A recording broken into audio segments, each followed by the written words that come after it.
Si vous n'étiez pas bien réveillé en arrivant à l'église, peut-être que les lectures vous ont un peu secoué. C'est bien. C'est bien que la parole de Dieu nous réveille, nous secoue. Alors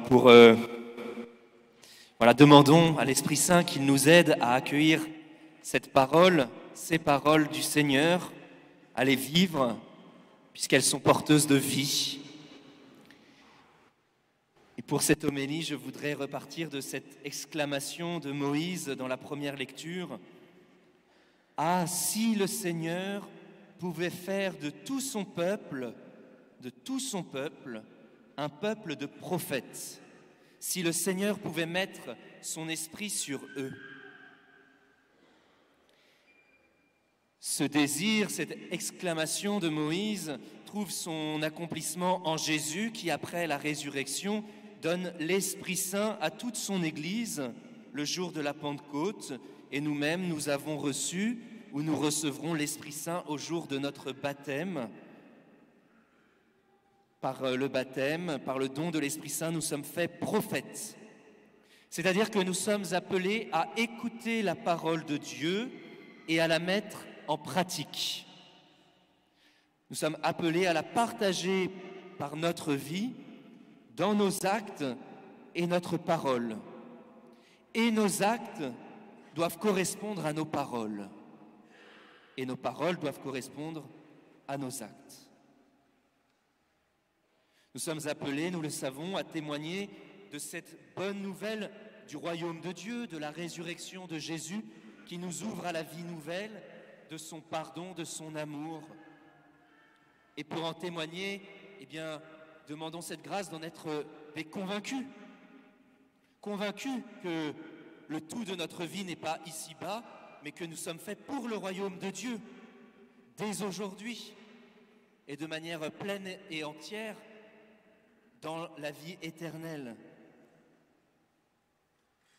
Cette bonne nouvelle, nous l'accueillons tout au long de notre vie, et nous voulons la laisser nous renouveler, nous transformer intérieurement et s'exercer extérieurement dans nos choix, dans notre manière de vivre comme disciples de Jésus.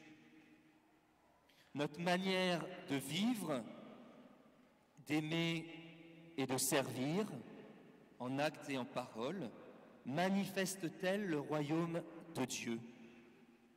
Manifeste-t-elle que nous sommes des convaincus que la charité doit être placée au-dessus de tout?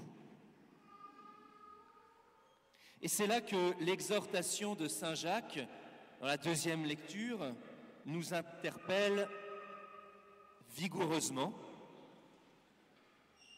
et même nous secoue. Je repensais à ce verset de la Bible. « Qu'as-tu fait de ton frère? Qu'as-tu fait de ton frère ?» Saint Jacques nous interpelle sur la vanité des richesses matérielles, en particulier lorsqu'elles rendent égoïstes, insensibles leurs propriétaires, quand elles causent l'injustice, qu'elles suscitent le mensonge. Et là aussi, frères et sœurs, il nous faut être prophètes par notre manière de vivre. Notre vie est-elle tournée vers la jouissance présente, le plaisir de ce monde, ou nous exerçons-nous déjà à vivre selon le royaume de Dieu? Royaume de paix, de fraternité, de partage. Exerçons-nous à vivre selon la compassion? Est-ce que nous nous exerçons à mettre la charité au-dessus de tout? Tel que je vis aujourd'hui, tel je voudrais vivre pour l'éternité. Alors cela nous appelle à la conversion, chacun de nous, et nous savons que le Seigneur est infiniment bon, infiniment miséricordieux, mais son appel nous interpelle et nous sommes appelés à le prendre au sérieux. Le pape François, lors de son déplacement il y a quelques jours au Luxembourg rappelait « La richesse est une responsabilité. La richesse est une responsabilité. » En fait, la richesse, avoir des biens, avoir des moyens, ce n'est pas mal. C'est neutre. Tout dépend ce que j'en fais. La richesse, pour nous, doit être une occasion de sanctification. Et elle l'est si elle sert le bien commun. Si cette richesse, cette abondance devient l'occasion d'une bénédiction pour le prochain par notre partage. Faites-vous un trésor dans le ciel, nous dit Jésus dans l'Évangile selon saint Matthieu. Faites-vous un trésor dans les cieux.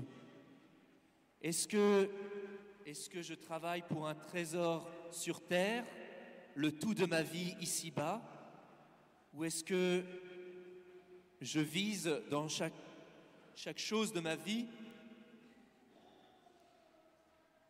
le bien commun, le bien du prochain, la charité et la grâce de vivre dès aujourd'hui comme nous le serons au ciel. Quel est le trésor que je recherche? Nous sommes prophètes, frères et sœurs, quand nous sommes de bons intendants en vue du royaume de Dieu. Les biens que nous avons nous sont confiés en vue de faire le bien. Et nous devrons rendre compte des biens qui nous ont été confiés.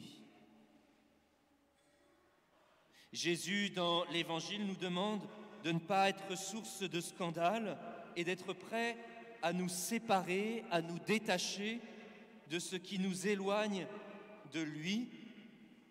Ce peut être nos égoïsmes, ce peut être peut-être nos peurs qui nous poussent à accumuler, la peur de manquer. Ça peut être notre cœur qui se durcit, qui devient insensible aux besoins, aux souffrances des autres et qui, par des grandes explications, des grandes théories, explique que c'est bien que les choses soient ainsi, ou que, en tout cas, c'est normal. Ce que tu peux faire à ton niveau, fais-le. C'est ça que le Seigneur nous demande. Alors, frères et sœurs, accueillons cette parole dans l'esprit, non uniquement selon la lettre, mais écoutons ce qu'elle nous dit, comment elle nous interpelle en vérité. Je pensais aussi, pour conclure, aux vœux de pauvreté que font les religieux.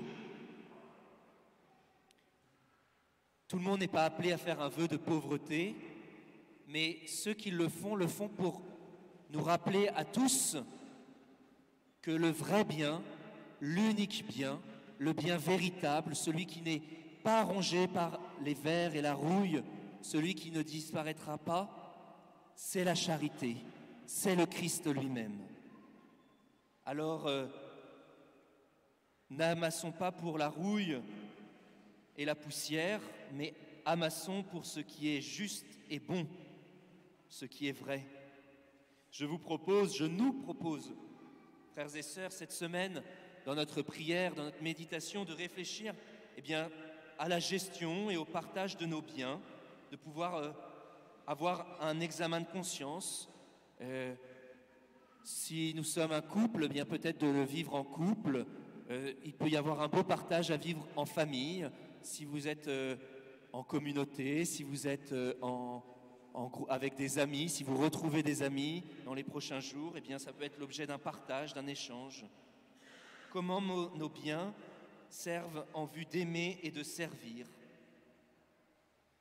Seigneur, nous te prions de nous guider, de nous donner d'être prophètes par notre manière de vivre, par notre rapport au monde et au bien. Merci Seigneur de nous appeler à aimer et à servir.